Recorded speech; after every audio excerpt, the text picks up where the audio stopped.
Bonjour et bienvenue dans ce nouvel épisode du podcast du Lapin d'Alice 2.0. Je suis Alice et je suis ravie de vous retrouver pour ce premier épisode de 2023, ce qui me permet de vous souhaiter une très très belle année, avec plein de belles choses et tout ça. Alors nous on se retrouve pour papoter comme toujours couture et tricot, avec une partie tricot, une partie couture. Je pense qu'aujourd'hui on va commencer par la couture, tiens, pour changer. Donc je vous indiquerai le temps où débute la partie tricot en dessous. Et puis un petit point sur ce que je porte. Là c'est mon Pink Fizz d'Andrea Mori que j'avais tricoté avec des laines de The Woolly Skin, je crois on dit. Voilà, donc je l'aime beaucoup, il est super doux, super chaud. Là on a des jours de grand froid, de vrai froid. Donc voilà, c'est l'occasion de porter ces gros pulls tout doux. Voilà, alors du coup, oui, je vous disais, on va commencer par la couture, histoire de changer. Et en couture, pour rester dans le thème froid, j'avais envie de me coudre des choses douillettes, chaudes. Voilà, et qui dit douillette chaude dit un peu un sweat. Pas forcément, j'en porte pas beaucoup, mais bon, voilà. Et puis j'avais toujours en tête de me refaire un sweat de ce Fiber Moon là, qui est celui de numéro 17, que j'avais déjà fait et que j'aime bien, qui est le sweat Léona. Donc j'aime bien ce modèle qui a, vous voyez, toutes ces découpes, ces fronces, etc. J'avais cousu ma première version dans un molleton que j'avais acheté chez Pauline, la mercerie La Rochelle, qui est tout doux à l'intérieur, il est très agréable, il est très chaud. Je trouvais qu'il était un poil court.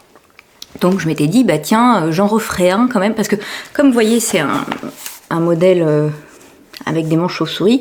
Quand on lève les bras, ce qui m'arrive souvent, et ben le sweat remonte. Donc ça c'est un petit peu dommage quand il est trop court.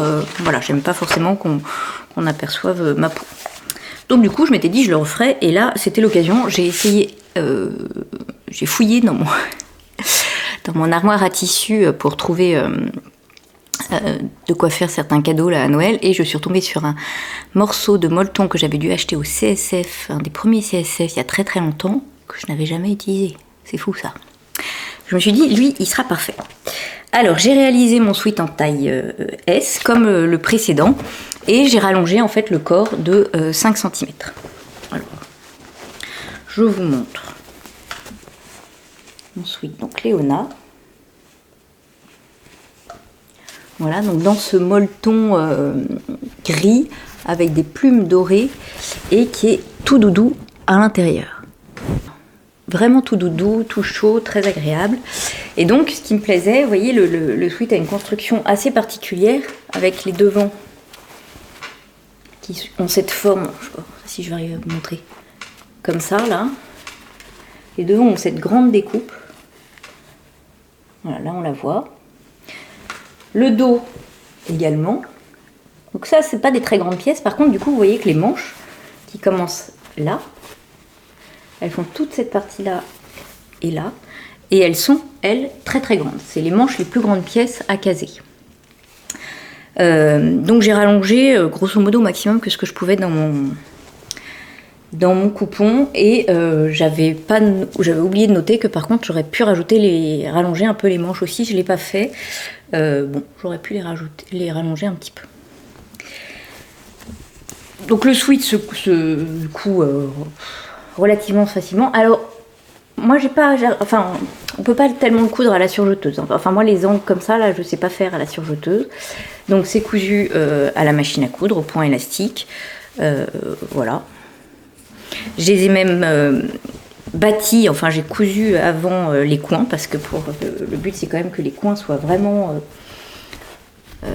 soient bien faits. Donc je me suis beaucoup appliquée, voilà, j'ai tracé, etc. Bon. Et donc on vient froncer ici, là, vous voyez, beaucoup de cette partie-là. Donc là aussi, avec la machine à coudre, quoi. Donc en fait, toute cette partie-là, là, ces empiècements devant, je les ai cousus à la machine à coudre. Après j'ai utilisé la surjeteuse pour coudre les épaules, et puis les coutures après latérales là qu'on vient coudre en une seule fois. Mais pour la partie devant, j'ai utilisé la machine à coudre. Et puis ensuite, donc on doit venir poser les bords-côtes. Et là, je me suis dit, j'ai pas envie d'utiliser le même tissu, j'avais pas ce qu'il fallait. Et du coup, j'ai un peu fouillé sur les boutiques en ligne, etc. pour trouver du bord-côte. Et je suis tombée sur celui-ci, que je trouve vraiment bien. Alors c'est dommage, j'aurais pu vous apporter un morceau. En fait, donc c'est un bord-côte, ça on en trouve assez classiquement, hein, avec des rayures, etc. Mais en fait, il est double. Vous voyez, on peut le... Il est plié en deux. Ce qui fait qu'on n'a pas un bord ici. Parfois, on en trouve des comme ça, des bord-côtes avec des rayures, mais ils ont un bord ici. Ce qui fait que c'est parfois moins joli. Enfin, voilà. Bon, là, je trouvais que j'aimais bien ce principe de bord-côte double. Donc, j'ai pris ça. Alors, le bord-côte se présente, du coup, je vous dis, c'est une bande de 2 fois cette hauteur-là, avec le côté avec les 2 rayures, et puis le côté sans rien. Donc là, j'ai pris le bord-côte comme de la largeur qu'il fallait. Et pour le col, du coup, j'ai choisi de le couper pour avoir une seule rayure. Sinon, ça faisait trop, hein, quand même, mais voilà. Et pour une fois, j'ai tenté le coup, parce qu'à chaque fois, je vois des photos sur Insta de sweats, de t-shirts, où l'encolure est super jolie, voilà. Et moi, je faisais toujours mon raccord de couture ici. On s'en fiche porter, mais quand on fait une photo, on voit le raccord de surjeteuse, la moche. Donc je me suis dit, je vais pour une fois la faire au niveau de l'épaule, ce qui fait que ça ne se voit pas quand on fait une photo. Ça ne se va pas porter non plus, mais enfin bon, le diable se niche dans les détails. Voilà, bref. Et donc, j'aime bien l'effet que ça fait. Ça fait un petit côté, voilà, je suis assez contente de mon côté, de mon bord-côte à rayures comme ça, qui tranche un peu. Je vais pas jusqu'à dire que ça fait chic, mais voilà, en plus, il y a le côté doré qui brille, bon. Enfin, j'avoue que je suis assez contente de mon sweat. Voilà. Et effectivement, c'est un sweat tout douillet, et très chaud, avec l'intérieur... molletonné, il est vraiment très chaud. La longueur est bien. Hein, je vous dis, j'ai rallongé de 5 cm. La longueur est bien. Bon, c'eût été mieux si j'avais rallongé les manches aussi. Hein, voilà.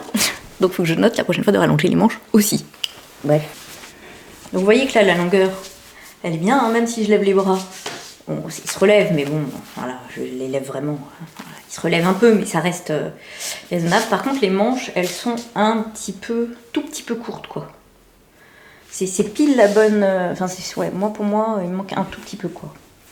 Genre 3 cm. Voilà. Mais sinon, c'est le sweat pour le week-end, c'est sympa. Tout douillet. Voilà, quoi. Parfait quand il fait froid comme ça et que qu'on est dimanche et qu'on peut tricoter tranquille dans son canapé. Donc voilà pour mon premier projet, mon sweat Léona des fibres Mood. Ensuite, oui, je vais vous parler un peu de ce que j'ai cousu. J'avais cousu une robe avec ce tissu, la Wonderland, que j'adore, une robe Pénélope de Maison Fauve que je vous ai montrée. Et il m'en restait un bon morceau. Hein. J'avais dû commander 3 mètres. Il m'en restait pas tout à fait. Il m'en restait peut-être un petit 1,50 m, quoi, pas tout à fait, voilà. Et donc je m'étais dit, ça, j'en ferai une jupe Bliss, c'est sûr, enfin voilà, il me reste pile. Et puis comme j'avais beaucoup hésité, ce tissu, entre faire une robe, une jupe, parce que il va tellement avec tout. Enfin, je veux dire, une jupe, c'est l'idéal, on peut le mettre avec plein de hauts, la robe aussi avec plein de gilets, mais c'est différent, une robe et une jupe, donc... Donc je m'étais dit, je suis hyper contente qu'il m'en reste pour faire une jupe. Et puis bon, comme souvent les projets, il y a des tas de choses qui passent avant, tout ça. Bon, bref, là, après avoir fini mes cadeaux de Noël, j'avais un petit peu de temps. Et en même temps, vous savez, quand on est un peu fatigué, on a envie de prendre un patron dont on sait que ça roule tout seul, qu'on connaît. Moi, j'avais déjà cousu 3 jupes Bliss, je crois. Voilà, je connais bien le patron, il me va super bien, les explications sont... toujours d'une clarté, c'est agréable, on se laisse guider par la main. Enfin, voilà, vraiment la couture de post-fête de Noël où on est fatigué, où on a envie de coudre un truc qui va mettre de bonne humeur, facile à faire avec effet garanti. Donc c'est la jupe Bliss de Liz Taylor. Je vous mettrai un petit visuel parce que moi je l'ai en version PDF.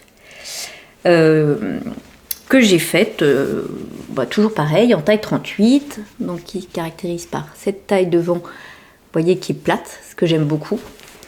Par contre, une taille élastiquée au dos, donc 100% confort, mais comme c'est que au dos, ça fait pas du volume devant.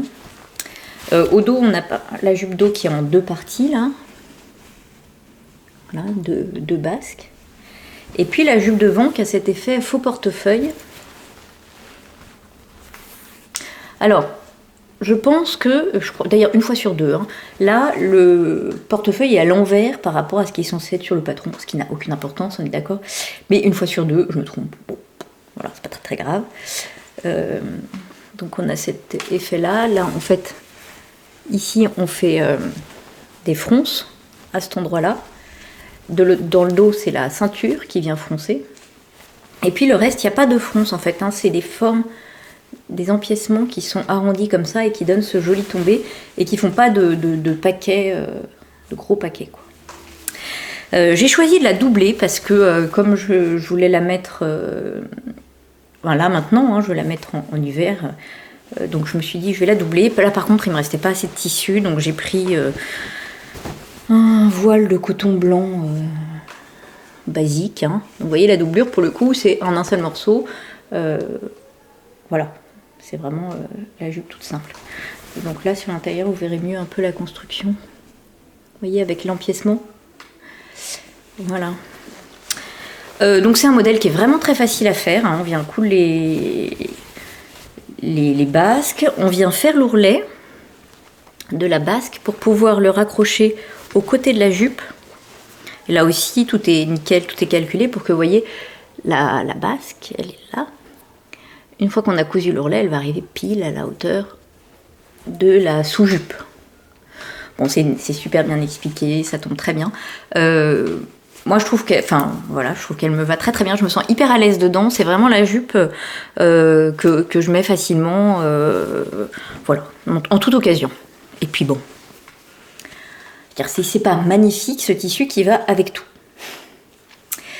Donc voilà pour ma 4e jupe Bliss de Liz Taylor. Vraiment, j'aime beaucoup ce patron. Ça sera certainement pas la dernière. Je trouve que en petite jupe comme ça courte, voilà, je crois que c'est mon patron préféré. La Jaya pour les midis, celle-ci pour les courtes. Bon, ça pourrait être pas mal de découvrir d'autres choses aussi, mais il y a des valeurs sûres quand même. Alors, je vous la passe pour vous montrer ce qu'elle donne portée. Alors voilà, donc vous voyez que la taille est parfaite. À chaque fois, je prends la mesure exacte de l'élastique qu'elle donne. Ça me tombe nickel. J'adore. Je trouve que la longueur est bien. Elle est, pour moi, elle est tout à fait... voilà, elle n'est pas trop courte, pas trop longue. Je me sens vraiment à l'aise. Elle tourne un peu. Mais oui. Et voilà. Je trouve qu'elle est très saillante. Donc avec le banc. Voilà, j'aime beaucoup ce patron. Et ça met bonne humeur.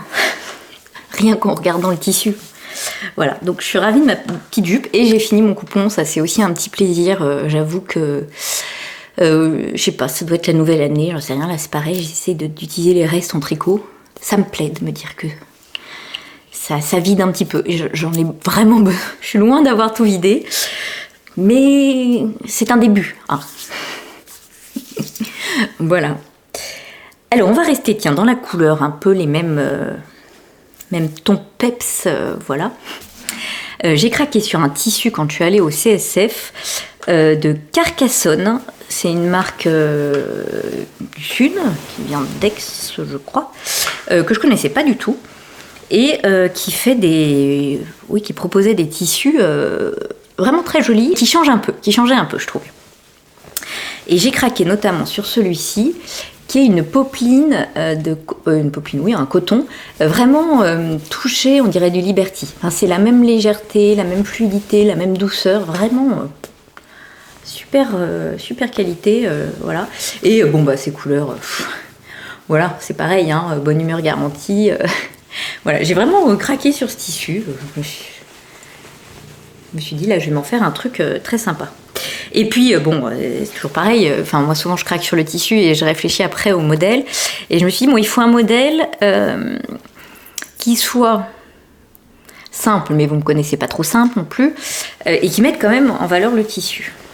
Et puis, j'ai repensé aussi à la blouse Delano de Ose Pattern que j'avais déjà cousue. Alors là, la blouse Delano d'Ose Pattern. J'ai déjà cousu une version en Vichy où j'avais brodé là, les petits empiècements. Et j'avais très envie de la refaire parce que c'est une blouse que j'aime beaucoup, qui est agréable à porter, qui est fluide, etc. Et là, je trouvais que le tissu très peps, elle a un petit côté... Je sais pas, je trouvais que le tissu peps qui faisait un peu blouse de peintre, qui s'en est mis plein partout, la forme de la blouse, et puis la fluidité du tissu, il est suffisamment fluide pour que la blouse, parce qu'elle est très ample, qu'elle soit légère, aérienne, et en même temps avec suffisamment de tenue pour faire bien ses empiècements. Je me suis dit que ça allait être parfait. Donc j'ai refait une blouse Delano de Ose Pattern. Alors j'ai fait en 38. En fait, c'est un modèle qui est assez simple. La seule difficulté, le seul élément technique, c'est ce petit empiècement. Alors, en réalité, on commence par venir... Déjà, alors ça, j'avais un peu oublié. Je me suis dit, est-ce que c'est pas un peu dommage que les devants soient coupés? Puis en fait, devant le... Vous voyez, on voit pas spécialement qu'il y a une couture. Et surtout, j'avais peur que ça casse le motif. De toute façon, le motif étant tellement... chargé qu'on voit pas. Je sais pas si... On remarque bien sûr, mais je trouve ça pas choquant. Voilà. Donc on vient coudre les deux devant, là, comme ça. On ouvre les coutures au fer, etc. Et ensuite, là, on a les demi-devants qu'il faut commencer par froncer et puis venir coudre cette petite patte, là, ce petit rectangle, en faisant, là encore, bien attention aux angles. C'est le thème du podcast, hein, les angles. Donc là encore, je me suis super appliquée parce que j'avais à cœur qu'elle soit vraiment bien faite, hein, vu que j'aimais beaucoup ce tissu. Et voilà, deuxième, pareil, hein, bien sûr. Donc là, ces petits empiècements, ils sont entoilés. Voilà. Une fois qu'on a fait ça, finalement, on vient coudre le dos, lui qui est tout simple, hein, tout droit. Voilà. La parmenture. Donc, comme d'habitude, j'ai entoilé avec mon G700 là. Je la sous-pique aussi, toujours.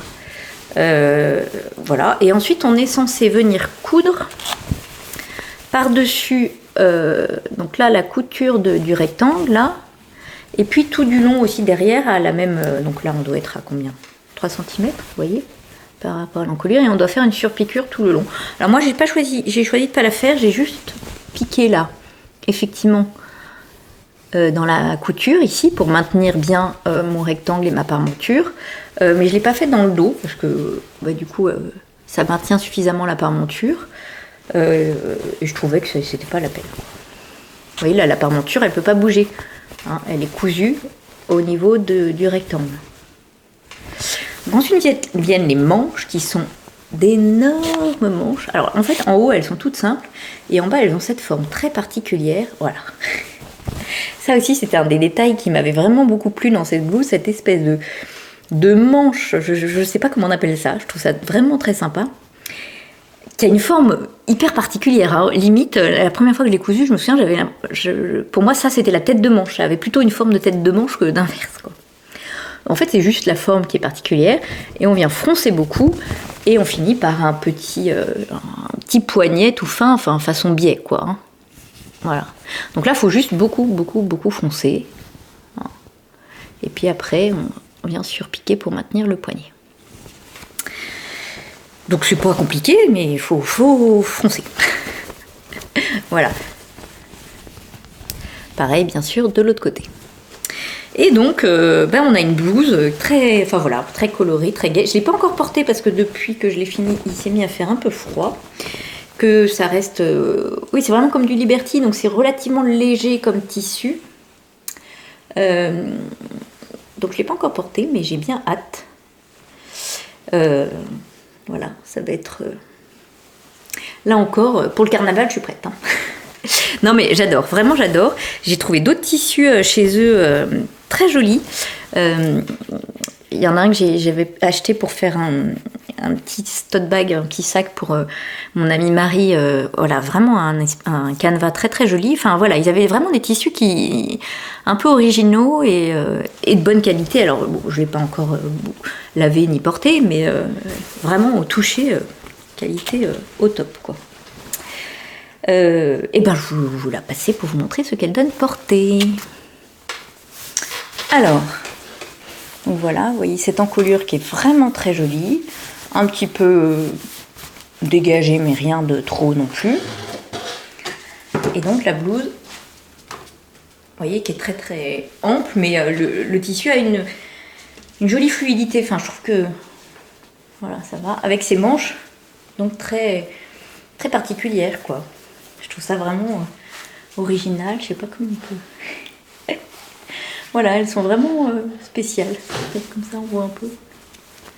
Voilà. Moi, j'aime bien. Je trouvais que ça allait bien avec ce tissu. Derrière. Voilà.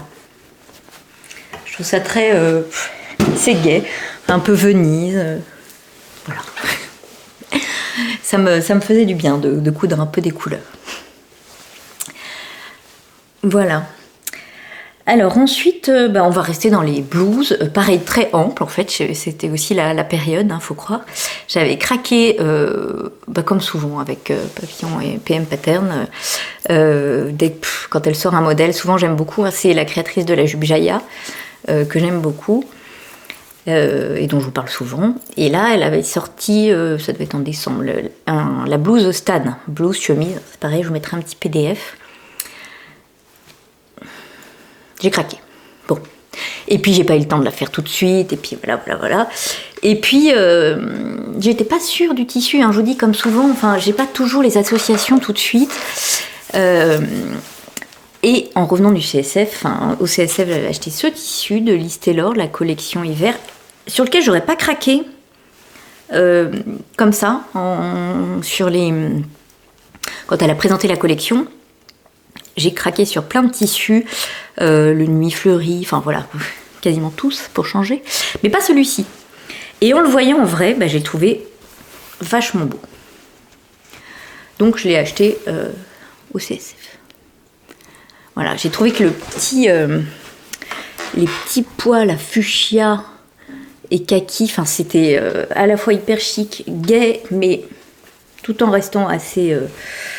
neutre, soft quoi, vraiment j'ai beaucoup aimé et je me suis dit que ma chemise Stan elle irait très bien avec. Là j'avais pris, je crois que j'avais dû prendre 2 mètres parce que la Stan elle est très très ample, vous allez voir, donc je me suis dit dans le doute, il faut beaucoup de tissu. Alors c'est une chemise qui a plusieurs options possibles. Il y a la version avec ces espèces de... Alors, en fait, dans ce tissu, on voit pas très bien, mais c'est... Comment on pourrait appeler ça? Il y a des bandes, un peu forme épaulette, quoi. Pas vraiment épaulette, mais bon. Qui viennent... En fait, ce sont des plis qui viennent recouvrir la tête de manche. Et puis, il y a la version sans. J'ai hésité 2 minutes, puis je me suis dit, non, mais c'est idiot, c'est un des détails qui t'a beaucoup plu, donc tu n'hésites même pas, tu fais cette version-là en premier. Bon. Donc j'ai fait cette version effectivement avec les 2 plis sur le côté. Et puis sinon les autres caractéristiques de cette blouse, c'est, je vous dis qu'elle est très très ample, il y a beaucoup de fronce devant et dans le dos. Voilà. Donc pour le reste, c'est... là encore c'est bien expliqué, c'est pas difficile, il suffit de plier le tissu. C'est vraiment un pli. Par contre, il faut faire bien attention puisqu'après, on doit venir... Et là, vous allez voir que j'ai pas tout à fait réussi. Quand on vient coudre... Est-ce que je vous arrive à vous montrer? Voilà, quand on vient coudre la manche, là, j'ai l'empiècement devant, là, j'ai la manche. Et on doit prendre normalement complètement... Voilà, la doublure dans la couture. Et vous voyez que j'ai pas tout à fait là... Ça s'est pas pris dedans. Donc en fait, il faut vraiment juste bien préparer le pli, bien plier, bien mesurer, bien marquer, et on vient le maintenir par une couture. Voilà, donc c'est pas compliqué, il faut juste être minutieux. Après, dans le pire des cas, vous voyez, c'est sur l'envers, c'est pas la cata, quoi. Bon. Donc on a fait les plis comme ça, voilà.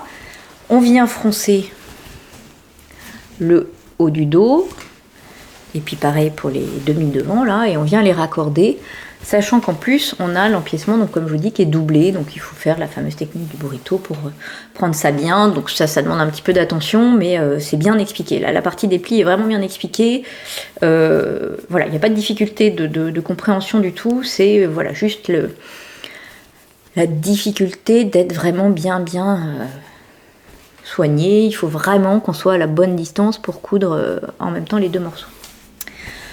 Donc une fois qu'on a fait ça, on a fait le plus dur, hein, j'ai envie de vous dire. Ensuite on a un col avec un pied de colle assez classique, hein. Pied de colle, voilà. Des manches là aussi, toutes simples, avec deux options possibles. Il y a fente capucin ou fente indéchirable. Moi j'ai trouvé que j'avais assez donné.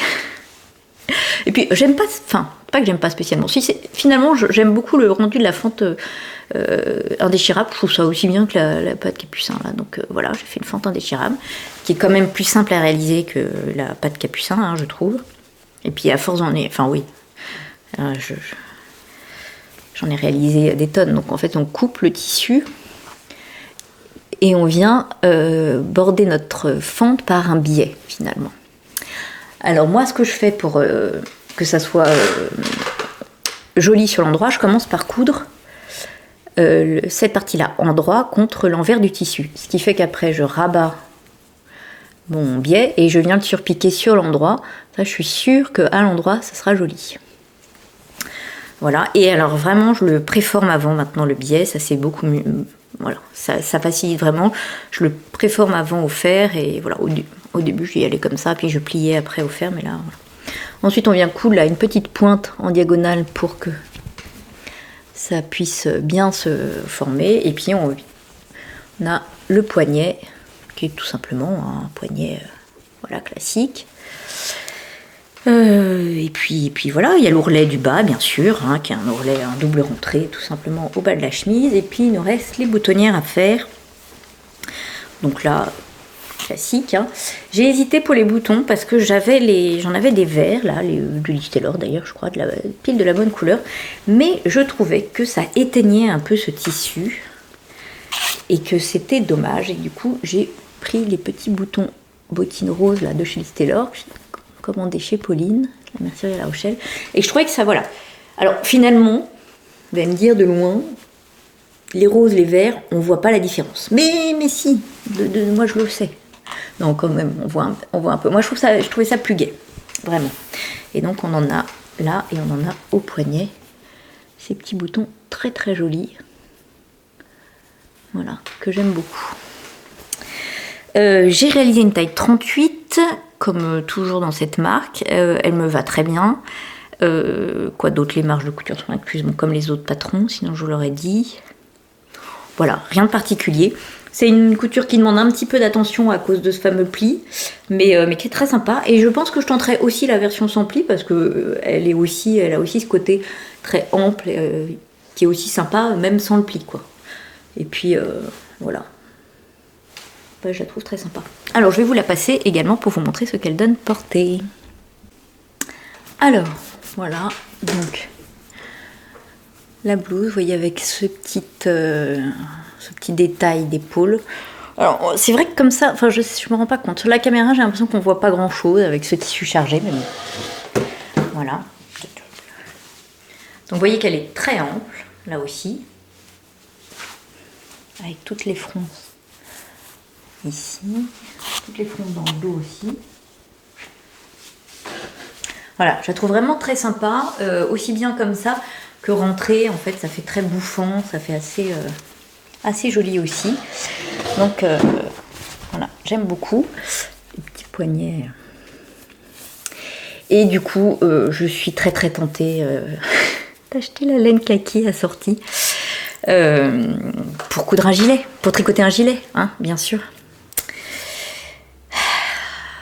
C'est pas possible, je suis incorrigible. Bon, enfin, c'est pas prévu au programme tout de suite, donc je résiste. Je résiste. Combien de temps l'histoire ne le dit pas, il vaut mieux pas savoir.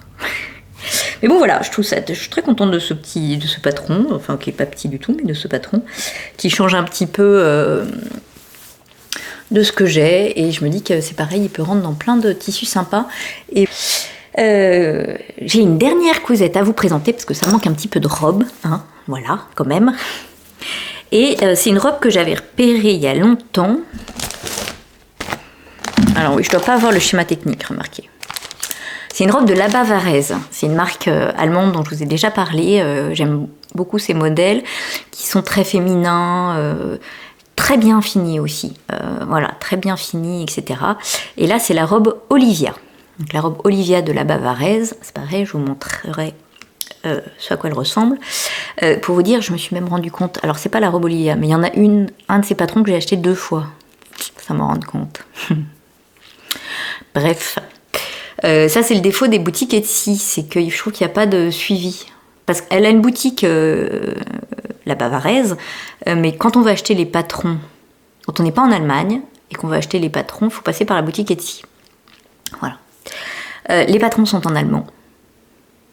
Donc, vous dire que les explications sont claires, il y a des photos, oui, c'est en allemand. Voilà, donc moi j'adore l'allemand, j'ai fait allemand, j'ai pas fait allemand couture, donc il y a quand même des mots, ça me demande un double exercice, je vous l'ai déjà dit plusieurs fois, mais en même temps j'aime ça me permet de réviser un petit peu, et puis d'apprendre des nouveaux mots, et je trouve ça assez sympa, mais du coup, voilà, c'est pas forcément des patrons faciles d'accès, quoique maintenant avec Google Trad, peut-être que tout est facile d'accès en fait, j'avoue que j'ai pas essayé ça, parce qu'il y a des moments où j'avais du mal à comprendre. Donc je me suis concentrée, comme quand on faisait un thème à l'époque. Mais c'est vrai que j'aurais pu tout simplement penser Google Trad, je n'ai pas le réflexe. Bref, passons. Donc la robe Olivia, c'est une robe chemise. J'avais craqué notamment sur la version longue, avec des fentes très très jolies, voilà. Sauf qu'il faut 4 mètres de tissu, enfin j'avais pas du tout assez de tissu, j'ai utilisé jusqu'au moindre petit centimètre de mon tissu et j'ai réussi qu'à faire la version courte. Bon, finalement je suis très contente comme ça, mais je referai une version longue un autre jour. Chez elle, je fais la taille 36, hein, par rapport au tableau des mesures, c'est ce qui me convient. Et chez La Bavarese, les marges de couture sont incluses là aussi, de 1 cm partout, sauf sur les coutures latérales, pour pouvoir adapter en largeur. C'est pas mal aussi. Voilà, faut juste faire attention au moment de la couture, mais elle le précise bien. Et voilà. Donc je l'ai cousu dans ce tuile de viscose, je crois que c'est, qui vient de chez Pauline, la mercerie La Rochelle. Alors, donc c'est une robe chemise qui est longueur sous le genou, quoi, à peu près. Et alors, vous allez me dire, c'est une robe chemise, ouais, c'est tout simple, mais elle a plein de jolis détails très très sympas. Alors, d'abord le tissu, c'est un tissu qui est vraiment agréable pour l'hiver parce que, déjà, je sais pas si vous entendez le bruit. Ouais, je sais pas, je trouve que rien qu'au bruit, on sent qu'il a une certaine épaisseur. Ce côté tuile de viscose, justement, c'est un peu chaud. C'est très doux, fluide quand même, enfin, voilà, vraiment très... Très sympa pour une robe pour maintenant, là, avec des collants chauds. Enfin, on n'a pas froid, quoi. Moi, j'ai rarement froid en robe, cela dit, mais là, vraiment... Donc, le tissu. En plus, là aussi, j'aime beaucoup l'association bleu et orange, hein, de plus en plus. Donc, forcément, les couleurs m'ont plu. Donc, cette robe, qui est une robe chemise, en effet, qui a un empiècement... Enfin, c'est l'empiècement dos qui revient devant avec des petites fronces. Bon, décidément, on voit rien. Dans le dos, l'empiècement est un peu en pointe. C'est ce que vous allez voir. Alors, on verra mieux. Tiens, voilà. Voilà. Et alors, le dos, justement, parlons-en. Comme vous avez pu voir, il y a une couture, là. Parce qu'en fait, il a cette chose que j'avais jamais vue. Il a un pli creux, là, comme un pli d'aisance. Peut-être que je vous montre sur l'envers. Enfin, c'était quelque chose que j'avais jamais fait. Vous voyez, on vient coudre les milieux dos, là, comme ça. On vient faire un grand pli. Ça, c'est la couture milieu dos. Et la couture milieu dos, Au départ, on l'a fait à 1 centimètre. Et puis là, on a une grande marge de couture. Et on s'arrête là. On a un grand pli dont on a déjà rassemblé les 2 morceaux. On vient le plier. On vient le plier, ouvrir le pli, faire un pli plat et faire une couture, la plate, pour maintenir le tout. J'avais jamais vu ça. Je trouve ça, moi j'adore apprendre des nouvelles choses. Donc ça donne ce côté, pli creux sur l'extérieur, hein, comme un pli d'aisance de veste en fait un peu. Hein. Donc je trouvais ça assez sympa.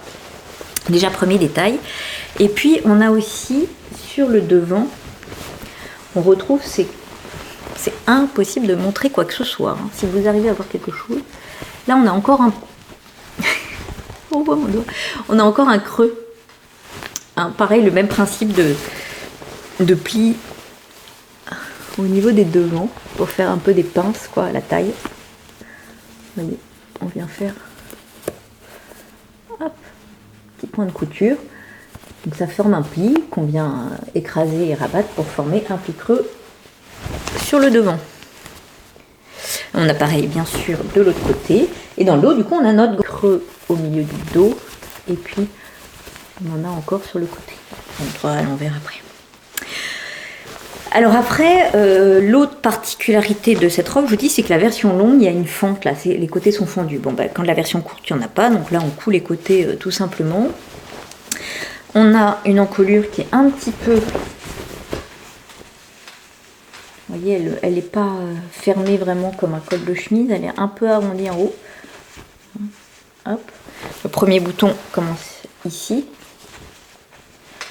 Voilà. Et puis on a une ceinture, donc on vient coudre des passants là, dans la couture latérale, une ceinture qui est juste un rectangle, hein, tout simple, voilà, en pointe. Ça, il n'y a rien de particulier. Le col, là aussi, c'est classique, hein, un pied de col, donc ça, là non plus rien de particulier. Ah oui, avant j'ai oublié, bon, il y a une parmenture, bien sûr. Hop, donc la parmenture. Voilà. Alors là, par contre, il y a quand même un détail qui est très sympa, j'ai trouvé. Je me suis dit, après tout, on le fait jamais. Souvent, les parmentures, d'ailleurs, c'est le cas, par exemple, là, de la Delano. Vous voyez, ce qui est très bien, hein, parce que voilà, on les finit par un surjet à l'intérieur. Et là, en fait, elle nous dit de faire un surjet, puis juste un rentré et de faire une couture. Comme ça fera une finition de parmenture très propre. Vous voyez, on fait un surjet, hein, bien sûr, mais après on le replie et on fait comme un ourlet. J'ai trouvé que c'était tout bête, mais c'était joli. Voilà, bien aimé. Ensuite, on a des manches qui sont des manches simples. Là, on retrouve la fente indéchirable et des longs poignets. Cette fois, voilà. Mais ça, rien de particulier. Mais c'est vrai que, vous voyez, je trouve que c'est une marque où il y a d'autres techniques, d'autres choses, voilà, avec très bien pensé, les jolies finitions aussi. Et moi, j'aime bien apprendre, je vous dis, ce genre de choses. Alors, pour les boutons, j'ai pris des boutons tout simples, Atelier Brunette, que j'avais en stock, qui se mêlent très bien. Je suis très contente de cette robe. Je vous dis, elle est très très agréable à porter, assez chaude, etc. La seule chose, c'est déjà la dernière fois que j'ai fait une robe, je me suis dit, la bavaraise, elle est assez grande et elle fait ses patrons pour des statures de 1m73, je crois, au moins 1m70, ce qui n'est pas mon cas. Hein. Je fais donc 1m62. Et sauf que je me suis posé la question là pourtant, et en plus elle le dit bien parce que comme c'est une robe qui a des pinces qui sont censées tomber pile à la taille, elle dit vérifier la stature. Je me suis dit oh, les autres robes ça allait à peu près, bah oui mais les autres robes c'est smoké donc on pouvait faire un peu plus ou moins blousé, bon voilà. Il y en a une, il n'y a pas de taille particulièrement, non, voilà. Donc j'ai eu la flemme, disons-le aussi, hein, franchement j'ai eu la flemme et la stature est un peu grande pour moi. La taille tombe un petit peu, mais pas grand chose, mais je dirais 1,5 cm en dessous de ma taille naturelle. Et les manches sont un peu longues. Voilà. Donc, note pour la Alice du futur, pensez à, de temps en temps, avoir le courage de suivre la stature. Surtout quand il y a 10 cm d'écart, ça me paraît plus avisé. Ah. Voilà. Mais écoutez, à part ça, il n'y a rien de catastrophique et je vais la porter, enfin d'ailleurs je l'ai déjà portée et je la porte sans souci, mais dans une optique de perfection, il faudrait un peu diminuer la stature. Bon bref, sur ce, je vous la montre portée, vous pourrez en juger par vous-même. Alors, donc, cette petite robe, je vais peut-être faire un bouton de plus. Bon, on ne voit rien forcément. Donc vous voyez que les manches sont un peu longues. Hein, voilà, il n'y a pas photo, les manches, elles sont trop longues. Alors, bon, c'est pas catastrophique, ça se porte, mais c'est quand même pas très pratique. Le jour où je serai motivée, je les raccourcirai un peu, hein, parce que voilà, elles sont quand même un petit peu longues. Il faut que j'enlève à peu près 4 cm. Et éventuellement, mais ça je pourrais le faire sans trop, enfin remarquez ça au pas le coup ici. Il faudrait que je rapetisse un peu les poignets, sinon je rétrécisse les poignets, je veux dire. Et sinon, pour ce qui en est de la taille, vous voyez que les plis, les fameux plis là, ils tombent là. Ma taille, elle est vraiment juste au-dessus. Et mon doigt là, le pli commence, donc il aurait fallu juste vraiment 1,5 cm. Alors, c'est pas très grave dans la mesure où on a la ceinture, que là aussi on peut faire remonter un peu la taille et faire blouser. Mais enfin, c'est un... Voilà. C'est un peu dommage. Sinon, donc, le tissu est vraiment très agréable. Petite encolure, là. Et dans le dos, vous voyez cette espèce de pli, là. Et au niveau de la longueur, hop, petit coup de canapé. Voilà, puis oui, c'est pareil. Vous voyez, au niveau de la longueur, moi, elle m'arrive au genou. Je pense qu'elle est faite pour arriver juste au-dessus du genou, donc voilà. Après, ça ne me dérange pas au niveau de la longueur, ça va aussi, mais voilà, j'ai oublié de vous parler des finitions du bas, qui sont, comme d'habitude, très bien. Enfin, voilà, super jolies, hein, on fait toujours la technique que j'aime bien. Non, vraiment, les finitions sont jolies. Elle est très agréable, le tissu est vraiment doux. Et je pense que c'est un patron que j'ai envie de refaire, parce que vraiment, j'ai envie de faire la version longue. Donc, il faudra juste que je pense à raccourcir un tout petit peu la stature et puis les manches. Voilà. Mais sinon, je la trouve très sympa. Voilà pour cette partie couture qui, j'espère, vous a plu. Un petit peu, oui, automnale, hivernale, voilà. Et donc nous allons passer à la partie tricot. Alors, on se retrouve pour la partie tricot. Première petite chose que je vais vous montrer rapidement, c'est les chaussettes que j'ai tricotées pour ma fille aînée Marjolaine pour Noël. Bon, alors elle les porte tous les jours depuis, donc elles sont pas, voilà, hein, elles sont pas aussi belles que quand je les ai finies, mais bon. Je voulais vous en parler. Elles viennent du livre Cozy at Home de Liz Taylor. Et en fait, Marjolaine, quand j'ai acheté le livre, quand je suis revenue après la soirée de lancement, elle l'a feuilleté. Elle me demande toujours ce que j'ai acheté. Et elle me dit, mais il est vachement chouette ce livre. Elle l'a trouvé très sympa. Les trucs, c'est des trucs donc Cozy at Home, assez confort. Donc effectivement, peut-être ça parle plus à leur génération. Enfin bref. Et elle avait craqué sur les chaussettes qu'il faut que je retrouve, parce que sinon, voilà.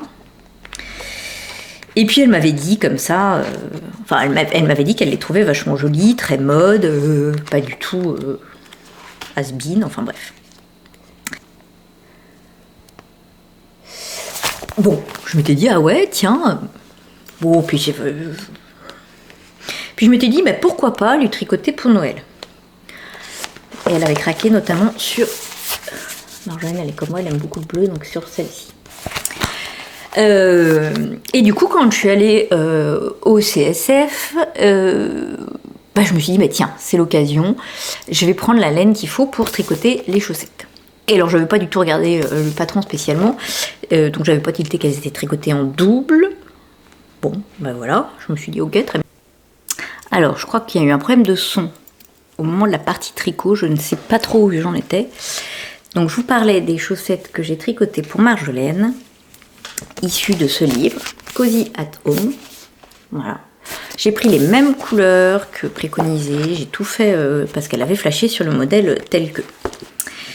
Donc ce sont des chaussettes qui se tricotent de la pointe vers le haut. On commence par un montage à la turque là.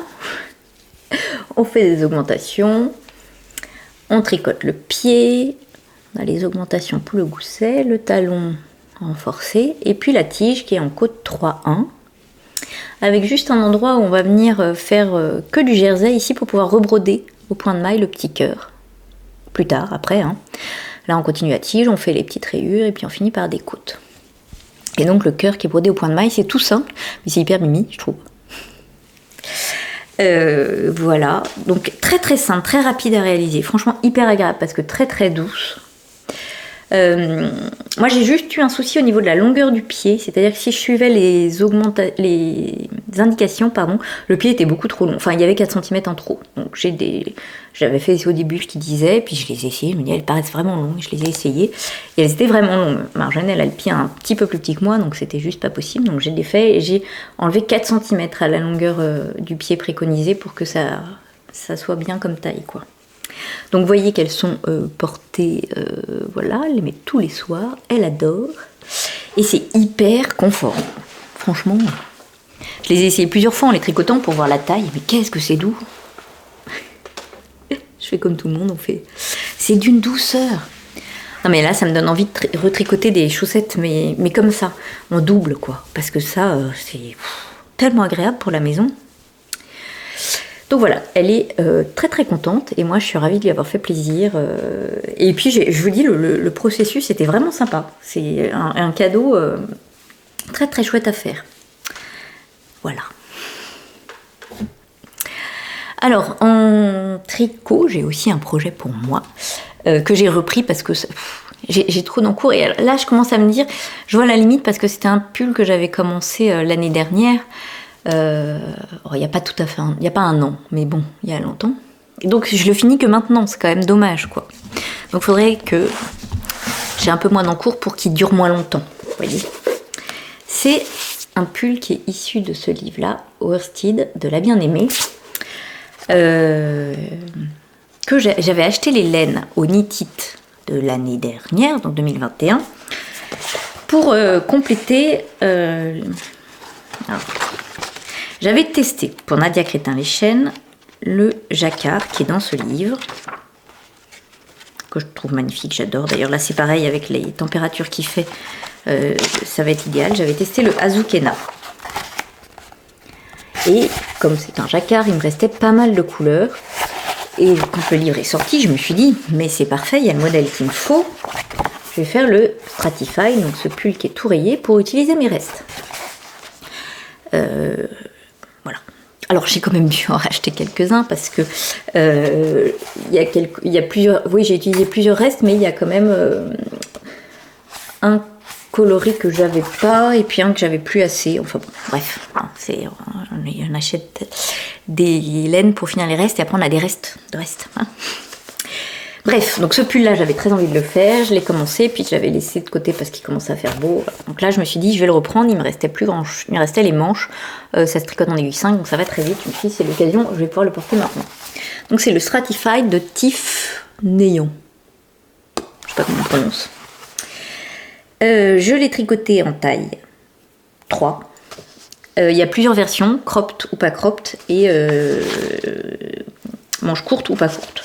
Moi j'ai fait cropped et manches longues. Cropped parce que le but c'était je vous dis de pas avoir trop de laine, et manches longues parce que je préfère les manches longues. Ce qui est juste là assez logique.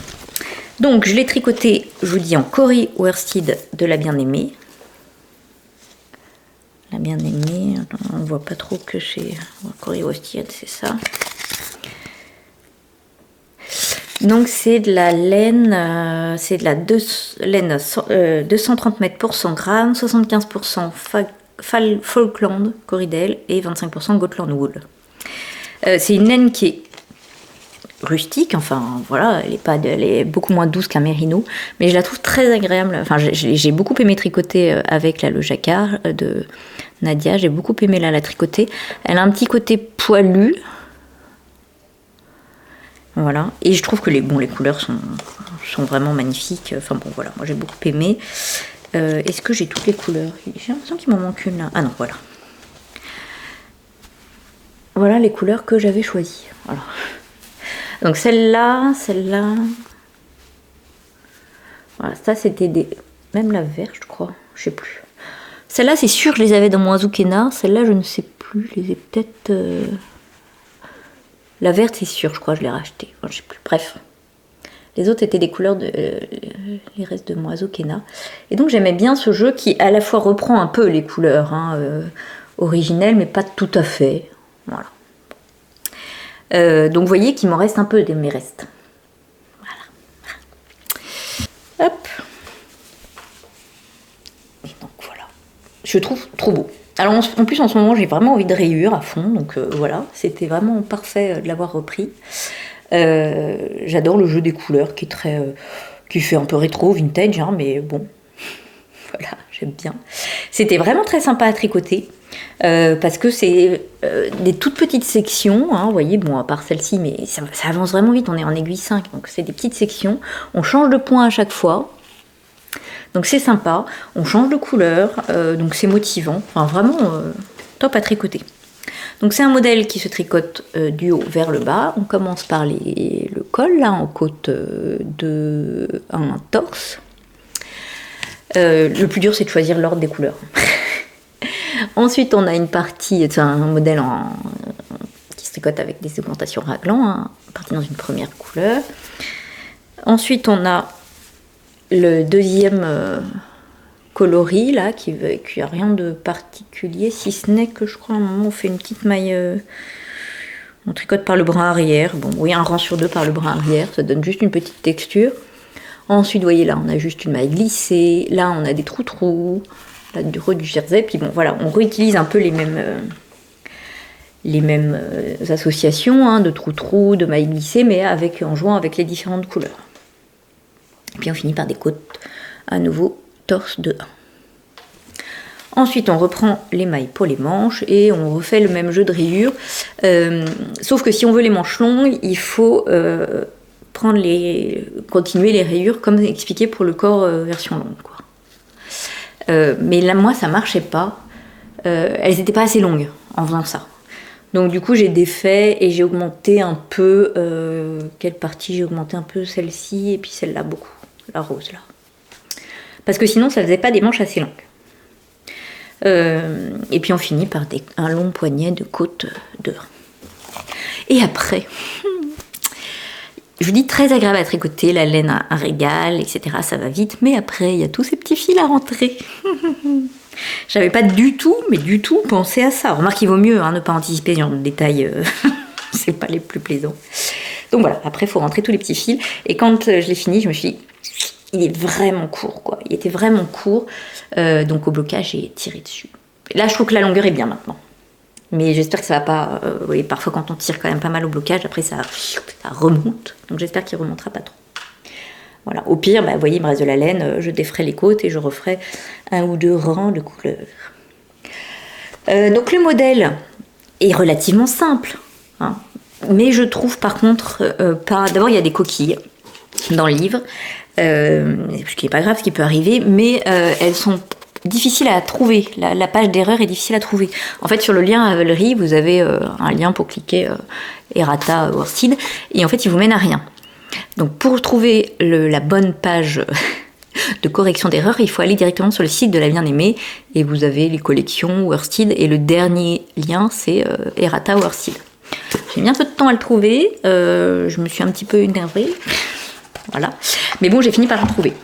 Donc il y a quand même des coquilles et puis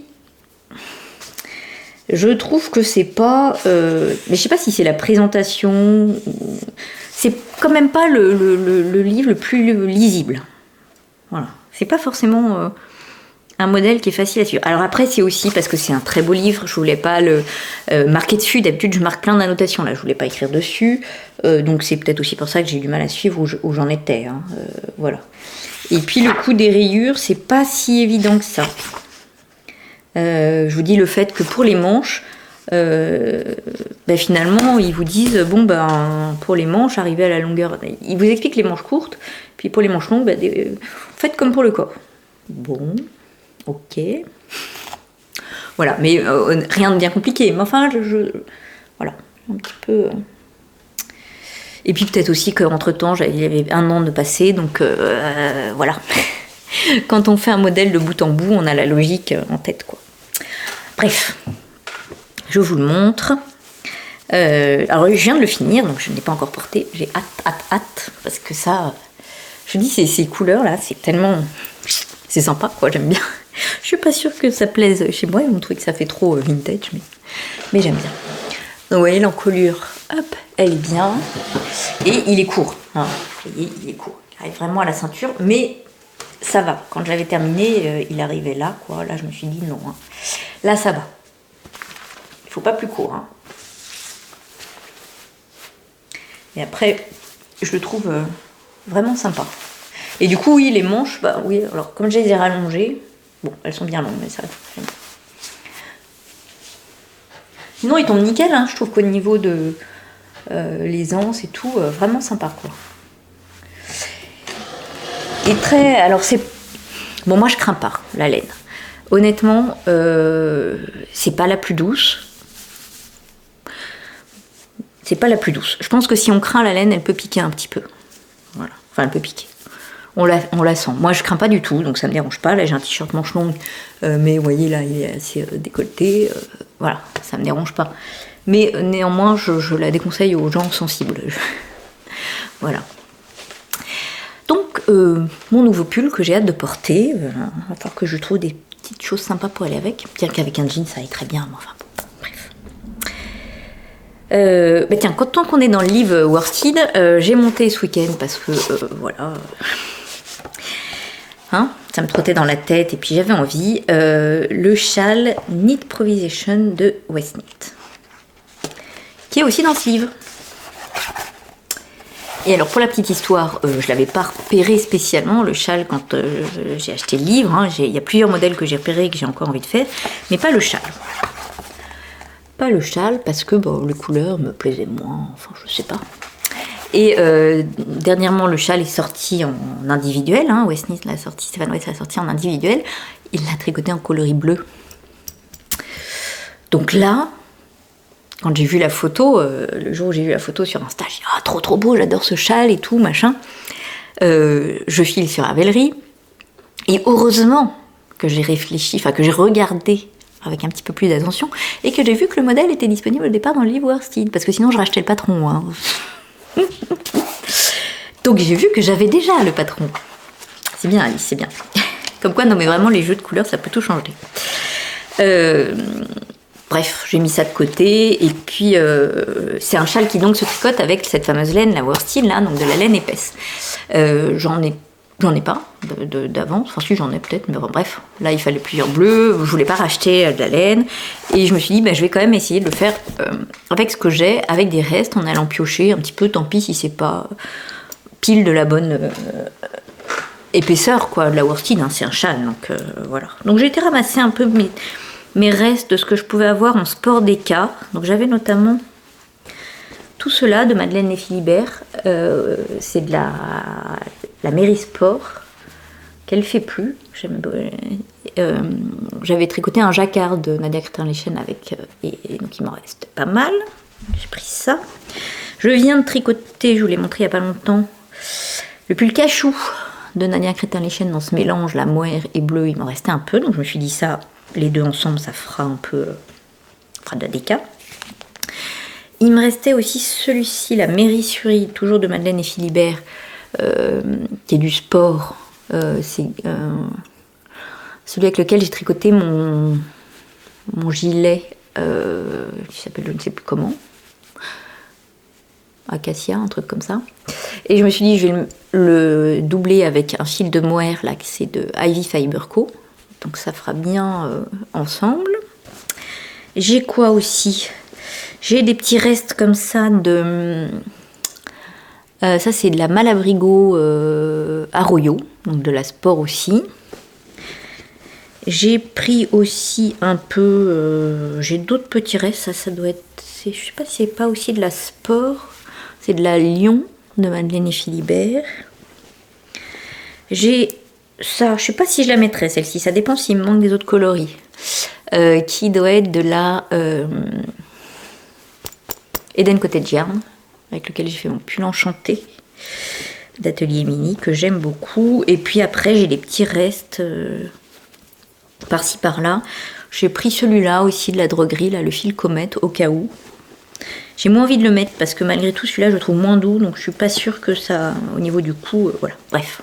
Donc je vais m'arranger un petit peu avec les couleurs. Pour l'instant, j'ai commencé. Oh, j'adore. Voilà. Alors, bien sûr, j'ai des petites aiguilles, sinon ça serait pas drôle. Donc on commence par une partie de torsade qui viennent en s'agrandissant là. Donc là j'ai fait avec mon reste mohair à paillettes là de Pauline et la laine c'est de la Eden Cottage Yarn, je ne sais plus. Celle avec laquelle j'ai tricoté mon gilet cachou. Là j'ai mis un peu de la Madeleine et Philibert et de la Brigot. Ça c'est Reims de Madeleine et Philibert et alors qu'est-ce que c'est beau. En tricotant cette partie-là, je me suis dit, mais je n'ai pas de gilet dans ce coloris-là. C'est pas Reims, c'est Brest. Pardon. J'ai pas de gilet en Brest. C'est tellement beau. Et puis après, donc j'ai la partie là avec la surie et le mohair, alors qui du coup est rendue plus épaisse que les autres. Mais bon, j'aime bien, ça fait écho un peu à celui-ci. Et on a des alvéoles là, des petites torsades. Voilà. Et bien écoutez, rien que ça, ça me met de bonne humeur. Non, parce que j'avais besoin d'un châle bleu, je vous promets. Donc voilà, et puis je suis vachement contente parce que ça va me vider. Vous voyez, j'ai tout mon petit sac là rempli de restes. Je me dis, c'est chouette, ça me fait des bleus, forcément, le sac, hein, c'est qu'il faut assortir. Qui vient de chez Nathalie by Night Création, que j'aime beaucoup. Mais j'utilise tout le temps. Dès qu'il est vide, je le remplis. Et donc, ça m'utilise tout ça de petits restes. Je suis vachement contente. Et j'ai repéré un autre châle de Stéphane West pour utiliser des petits restes. Hein. Bon, enfin bon, on va déjà finir celui-ci avant. J'ai un nouvel en cours aussi. Encore un nouvel en cours que je ne vous ai pas montré parce que je l'ai commencé, j'avais pas commencé la dernière fois, qui est un test pour Geneviève Dugon, qui est Geneviève des Bois sur Instagram. Qui est un magnifique pull qui s'appelle Herboristerie. On n'a pas de photo là du pull fini, donc de toute façon voilà. J'ai craqué sur le pull, c'était pas très raisonnable en termes de test là tout de suite, mais vraiment j'ai craqué. Et puis j'ai beaucoup aimé la couleur dans laquelle elle présentait. Et en fait, en fouillant dans mon stock, j'ai trouvé laine que j'avais depuis longtemps, passons, qui ressemblait beaucoup, et enfin surtout, voilà, qui avait, elle a tricoté dans une laine yak, fingering yak, et moi j'avais du fingering yak. Je me suis dit, en fait, c'est parfait, quoi, ça va être très bien. Donc je vous dis, le coloris ressemble beaucoup à celui qu'elle a utilisé dans son prototype, donc c'est la Madeleine et Philibert, Mérissois yak, coloris Rome. Donc c'est la fingering, 366 mètres pour 100 grammes, 60% mérinos, 20% soie. Et alors ça faisait longtemps que j'en avais pas tricoté, enfin oui, 1 an et demi. C'est vraiment agréable à tricoter. Je veux dire, la Mérissois yak, c'est doux, elle est très retordue, j'aime beaucoup, enfin c'est hyper agréable. Le pull est relativement ça y est, j'ai passé la partie où il fallait se concentrer, j'aime bien, et puis c'était un test vraiment où il fallait réfléchir, c'était chouette. Maintenant je suis dans la partie plus sympa et je me régale, il va être magnifique. Non mais regardez-moi ça. Voilà, donc là je suis dans le corps, ça va, maintenant j'ai fait le plus dur, qui était la construction des épaules très jolies, un peu particulière, la mise en place des dentelles, enfin voilà, c'était un peu... fallait être concentré, mais maintenant c'est que du bonheur. Enfin, c'était aussi que du bonheur, parce que je vous dis, j'aime bien, ça faisait un petit peu réflexion, mais là voilà, vraiment très très sympa, mais c'est magnifique. Alors je suis contente parce qu'à la caméra, j'ai essayé de prendre une photo pour Insta, et j'arrivais pas du tout à rendre la couleur, là ça m'a l'air pas mal. Voilà, vous voyez bien les points. Voilà, donc ça c'est mon nouvel en cours, qu'il faut que je termine relativement rapidement, parce que c'est pour mi-février, je crois. Bon, on verra.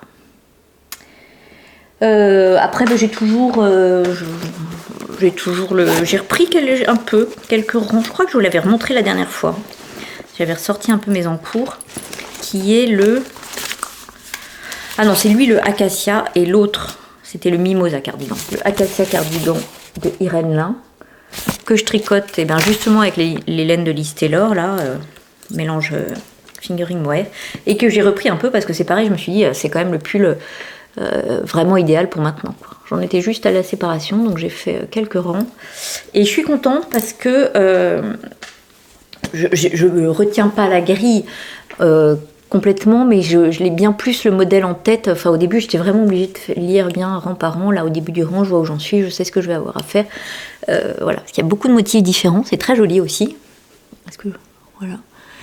Mais maintenant, ça va. Je me suis rentré un peu le truc dans la tête. Voilà. Et donc là, je suis dans le corps, donc ça va être... Ça monte assez vite aussi parce qu'il se tricote en 4,5 ou 5, je ne sais plus. Ça doit être de 4,5. Ah non, 4. Mais ça va assez vite. Et la laine est très agréable à tricoter, la couleur très très jolie. Donc, bon, les encours qu'on bougeait, c'est tout. Ouais, parce que sinon j'ai toujours mon Yorline, mais que j'ai pas beaucoup avancé. Du coup, hein, on peut pas tout avancer. Donc, voilà. Vous voyez, c'est pour ça que je vous dis, j'ai trop d'encours. Et après, celui-ci, c'est pareil, celui de Liz Taylor, là, le Acacia, j'ai commencé l'année dernière. C'est quand même dommage, quoi. Bon, alors je vais être ravie d'en profiter maintenant. Mais voilà, je pense qu'il va falloir que j'essaye d'être plus raisonnable sur le nombre d'encours. Juste parce que j'aime bien qu'ils avancent quand même un peu, en fait. Voilà. Bon. Sur cette réflexion hautement philosophique, je vais vous laisser. Le ciel commence à tomber. Donc, il va bientôt plus y avoir de lumière. Écoutez, j'étais ravie de vous retrouver en 2023 pour continuer. J'espère que... Voilà, moi je suis toujours ravie de vous retrouver, de venir papoter couture et tricot, et j'espère que vous avez plaisir aussi à m'écouter. Donc merci beaucoup. Et puis je vous dis à bientôt, et en attendant, bonne couture et bon tricot. Au revoir.